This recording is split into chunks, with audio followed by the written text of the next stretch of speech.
Akibatnya kerusuhan Sampit pun meluas hingga ke seluruh kota. Selama periode tersebut, aksi-aksi kejam seperti pemenggalan kepala, pembakaran, dan penusukan terhadap orang-orang Madura terjadi di setiap penjuru kota.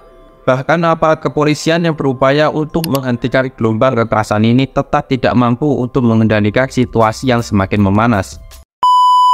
Indonesia merupakan sebuah bangsa yang besar, di mana beraneka ragam suku, ras, dan agama mendiami negara Indonesia. Maka dari itu, semboyan bangsa Indonesia yang tertulis pada lambang negara Garuda Pancasila bertuliskan Bhinneka Tunggal Ika, yang artinya meskipun berbeda-beda tetapi pada hakikatnya bangsa Indonesia tetaplah satu kesatuan. Namun yang dinamakan berbangsa dan bernegara pasti saja ada sebuah perbedaan pandangan yang menyebabkan gesekan antar etnis maupun agama, dan dalam beberapa kasus kerap menimbulkan banyaknya korban jiwa yang berjatuhan. Seperti halnya dalam video konflik Poso yang pernah kami bahas sebelumnya, yang diakibatkan oleh bentrokan kecil antara pemuda yang beragama Islam dengan pemuda yang beragama Kristen. Seiring berjalannya waktu, berubah menjadi peperangan bernuansa agama yang mengakibatkan ribuan nyawa melayang dari kedua belah pihak yang bersedang bertikai. Konflik semacam itu sebenarnya tidak hanya terjadi di Poso saja.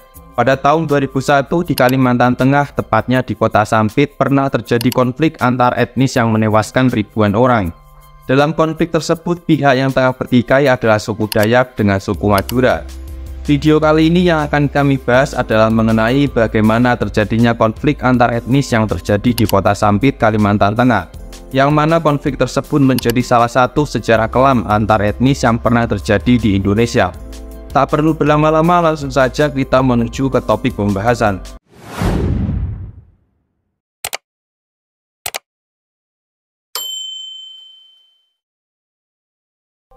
Konflik Sampit atau Perang Sampit merupakan sebuah peristiwa kerusuhan antar etnis yang terjadi di Pulau Kalimantan pada tahun 2001. Konflik ini pecah di kota Sampit, Kalimantan Tengah yang kemudian meluas ke seluruh provinsi di Kalimantan, termasuk ibu kota Palangkaraya.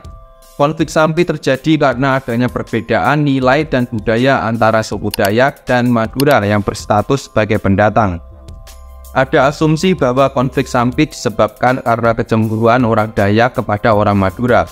Hal tersebut terjadi karena mereka menganggap orang Madura dinilai sukses dalam usaha ekonomi. Selain karena kecemburuan, konflik Sampit juga disebabkan karena benturan budaya. Orang Madura dianggap tidak mau memahami budaya orang Dayak.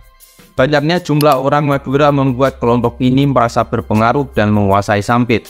Bagi orang Madura, kota Sampit dianggap sebagai Sampang yang kedua, wilayah lain dari Sampang yang berada di Pulau Madura. Konflik ini ditengarai bermula karena kecemburuan sosial atas kedatangan transmigran dari Madura. Warga suku Madura telah bertransmigrasi ke Kalimantan sejak tahun 1930-an melalui program pemerintah kolonial Belanda.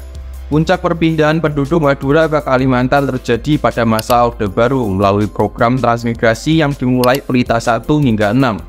Program transmigrasi itu membawa dampak di berbagai aspek, salah satunya dalam aspek ekonomi, di mana warga Madura banyak yang menguasai mata pencaharian di daerah tersebut, karena dikenal gigih dan ulet dalam bekerja dan juga dalam aspek sosial budaya turut terpengaruh.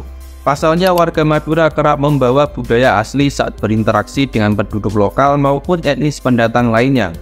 Hanya saja saat bersosialisasi, warga Madura dikenal temperamental dan cepat marah jika terjadi perselisihan. Apalagi para transmigran dari Madura itu kerap membawa senjata tajam kemanapun mereka pergi, sehingga diasosiasikan dengan budaya kekerasan. Tercatat hingga pada tahun 2000, transmigran dari masyarakat Madura mencapai 21% dari populasi penduduk di Kalimantan Tengah. Akan hal tersebut, suku Dayak merasa tidak puas dengan persaingan yang terus datang dari warga Madura yang semakin agresif. Apalagi hukum-hukum baru telah memungkinkan warga Madura memperoleh kontrol terhadap banyak industri komersial di provinsi ini seperti perkayuan, penambangan, dan perkebunan. Sebenarnya tanda-tanda ketidakharmonisan antara kedua etnis ini sebenarnya telah muncul sejak tahun 1972.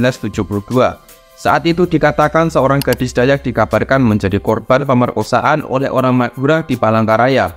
Lalu pada tahun 1982, muncul sebuah kasus pembunuhan yang dilakukan oleh orang bersuku Madura terhadap orang Dayak. Kedua kasus tersebut tidak mendapatkan penyelesaian yang memuaskan, sehingga meninggalkan luka emosional yang dalam bagi suku Dayak. Titik ledakan kekerasan yang dahsyat terjadi pada rentang tanggal 18 hingga 21 Februari 2001 di Kota Sampit. Ada sejumlah cerita yang menjelaskan mengenai penyebab terjadinya insiden kerusuhan tahun 2001. Satu versi mengklaim bahwa ini disebabkan oleh serangan pembakaran sebuah rumah Dayak yang dilakukan oleh warga Madura. Dan kemudian sekelompok anggota suku Dayak mulai membalas dengan membakar rumah-rumah di permukiman Madura. Selain itu juga dikatakan bahwa seorang warga Dayak disiksa dan dibunuh oleh sekelompok warga Madura setelah terjadi sebuah perselisihan judi di desa Karangpangi pada 17 Desember tahun 2000. Pada malam hari di Kota Sampit, Kabupaten Kota Waringin Timur, tepatnya pada Minggu dini hari tanggal 18 Februari 2001. Sekelompok penduduk Dayak menyerang rumah seorang warga Madura di Jalan Padat Karya. 4 orang tewas dan 1 orang mengalami luka serius dalam kejadian tersebut. Semuanya adalah warga Madura. Serangan yang diduga sebagai tindakan balas dendam itu mendapat perlawanan. Selang beberapa jam dari kejadian tersebut, sejumlah warga Madura mendatangi rumah seorang penduduk Dayak yang diduga menyembunyikan salah satu pelaku serangan. Sang pemilik rumah berhasil diamankan oleh pihak kepolisian, tetapi warga Madura yang tidak puas langsung membakar rumahnya. Warga Madura yang marah juga menyerang rumah kerabat dari penduduk Dayak dan menewaskan 3 orang. Tidak lama setelah kejadian tersebut, tepatnya pukul 12 siang, pasukan Brimob Polda Kalimantan Selatan sebanyak 103 personil tiba di Sampit. Puluhan tersangka beserta barang bukti senjata tajam dibawa ke Mapolda Kalimantan Tengah di Palangkaraya. Namun situasi tetap tidak dapat dikendalikan. Pada keesokan harinya, Senin tanggal 19 Februari, banyak jasad ditemukan tergeletak di berbagai sudut Kota Sampit. Aksi penyerangan rumah dan pembakaran kendaraan juga terjadi. Bahkan Wakil Gubernur Kalimantan Tengah menginstruksikan untuk mengirimkan bantuan 276 personil TNI dari unit 631 ATG ke Sampit pada malam itu. Pada tanggal 18 dan 19 Februari 2001, situasi konflik semakin tegang di Kota Sampit. Selama 2 hari setelah serangan tersebut, warga Madura berhasil menguasai kota, bahkan melakukan penjelajahan di pemukiman warga Dayak. Namun pada tanggal 20 Februari 2001, situasi berubah ketika sejumlah besar warga Dayak dari luar kota datang ke Sampit.